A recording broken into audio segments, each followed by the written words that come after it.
Hello दोस्तों, कैसे हैं आप।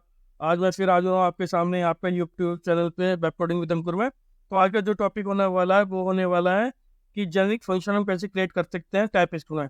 इससे पहले वाली वीडियो में हमने देखा था कि क्या जेनेरिक फंक्शन क्या होता है, और साथ ही कुछ बिल्ट इन फंक्शन के बारे में हमने बात करी थी। तो चलिए आज हम फिर एक देखते हैं कि आज हम बात करेंगे कैसे हम जेनेरिक फंक्शन को क्रिएट कर सकते हैं और उनके क्या क्या फीचर्स होते हैं इस वीडियो में। तो चलिए चलते हैं, देर ना करते चलते हैं अपने विजुअल स्टूडियो कोड की तरफ।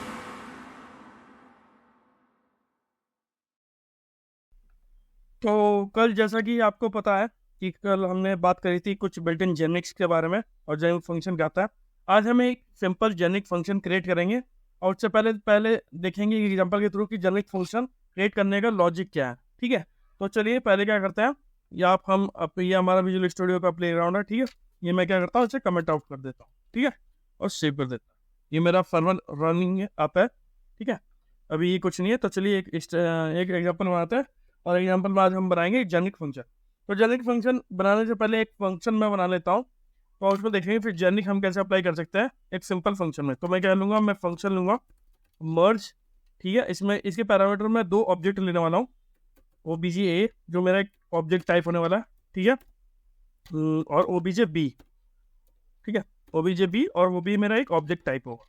ठीक है, अब इसके अंदर मैं क्या करूँगा, मैं ये मेरा एक फंक्शन ऐसा है कि मैं चाहता हूँ मेरे दो ऑब्जेक्ट को मर्ज करना। तो मैं कैसे कर सकता हूँ, तो मैं क्या करूँगा, इसमें एक रिटर्न करूँगा और मर्ज इसमें ऑब्जेक्ट डॉट असाइन अप्लाई करूँगा। ठीक है, ऑब्जेक्ट डॉट असाइन करूँगा और साथ में इन दोनों ऑब्जेक्ट को पास ऑन कर दूँगा। तो ऑब्जेक्ट ए और ऑब्जेक्ट बी। ठीक है, यहाँ तक कोई इशू नहीं है। तो मैं क्या करूँगा, मैं इसे लॉक करवा लूँगा और मैं मर्ज फंक्शन में दो पैरामीटर पास करूँगा। पहला मैं लूँगा नेम में अंकुर और दूसरा मैं लूँगा कॉमा करके एज 30। ठीक है, तो सेव करते हैं और कंपाइल करके देखते हैं ये क्या हमें डिस्प्ले करवाता है।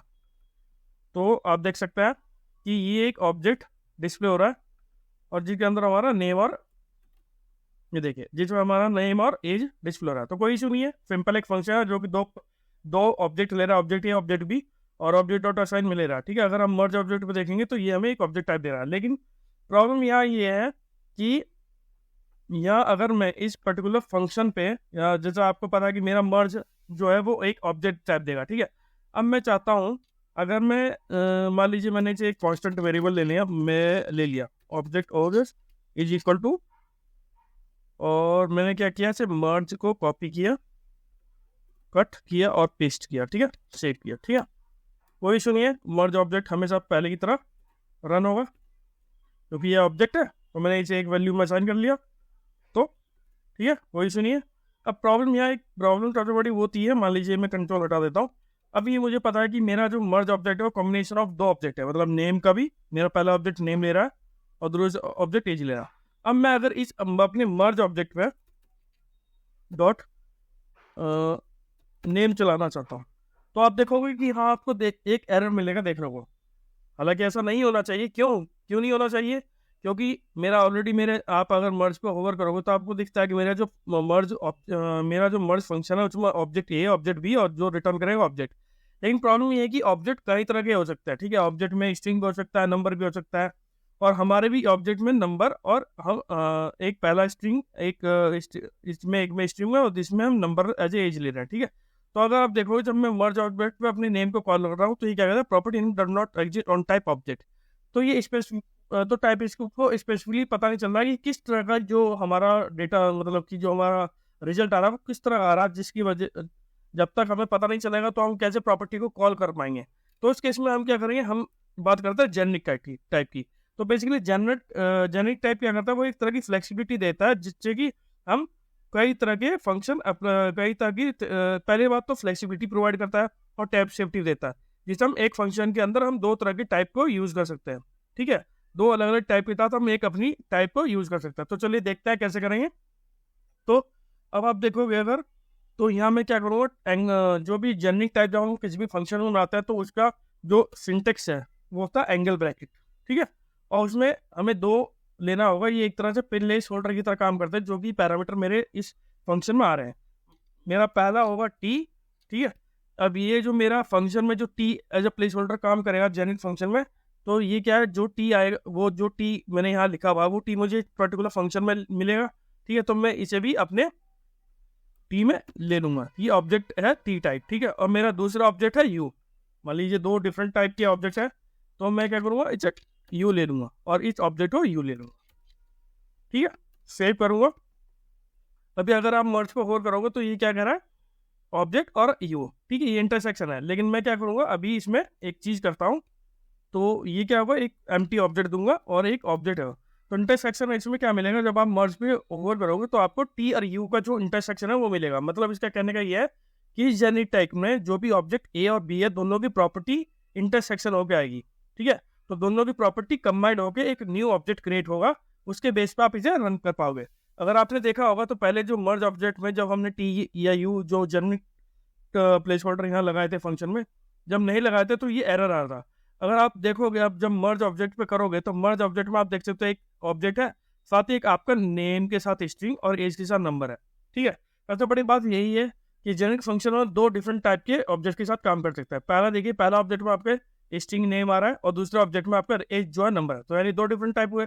तो अगर मैं इसे तो अब मैं क्या करूँ, मैंने इसे जेनिक फंक्शन में पास कर दिया जी। मैं चाहता था कि मेरा जो मर्ज ऑब्जेक्ट है वो दोनों के कॉम्बिनेशन में आए, यानी इंटरसेक्शन में आए। ठीक है, तो ये इंटरसेक्शन में आपको दिखाई दे रहा है। ठीक है, तो ये आपके इंटरसेक्शन में दिखाई दे रहा है। तो इस तरह से जब मैंने मर्ज ऑब्जेक्ट नेम पे मैं कॉल करूंगा, मान लीजिए इसे मैं कंट्रोल करवाता हूँ, कंट्रोल डॉट लॉग। ठीक है, मर्ज ऑब्जेक्ट डॉट नेम। तो जब मैं इसे सेव करूंगा और हम इसे चलाएंगे तो आपको आपको मिलेगा अनकोड। कोई इशू नहीं है, प्रॉपर्टी मेरी कंबाइंड है, उसमें मर्ज ऑब्जेक्ट में मेरी दोनों प्रॉपर्टी आई। अब मैं अगर इसमें नंबर चला दूंगा, तो सॉरी मैं चला दूंगा इस पे एज फैक्टर, तो ये मेरी एज को रिप्रेजेंट करेगा। तो ये मेरे दोनों डेटा टाइप पे काम कर रहा है, एक तो नेम पे भी और एक एज पे भी। टाइप स्क्रिप्ट में जो जेनिक फंक्शन होते हैं, उसका सबसे बड़ी फंडामेंटल प्रिंसिपल यही होता है कि वो हमें बहुत सारी फ्लेक्सिबिलिटी प्रोवाइड करता है, जिससे कि हम अलग अलग टाइप के साथ काम कर सकते हैं। हमें हर टाइप के लिए एक अलग फंक्शन बनाने की कोई ज़रूरत नहीं है। ठीक है, मान लीजिए फॉर एग्जांपल, अगर आपके पास एक फंक्शन, आपके पास मान लीजिए एक फंक्शन है। ठीक है, एक फंक्शन है जिसका मान लीजिए मेरा नाम आइडेंटिटी है। मैं ले लेता हूँ आइडेंटिटी। ठीक है, एक जेनिक टाइप है टी।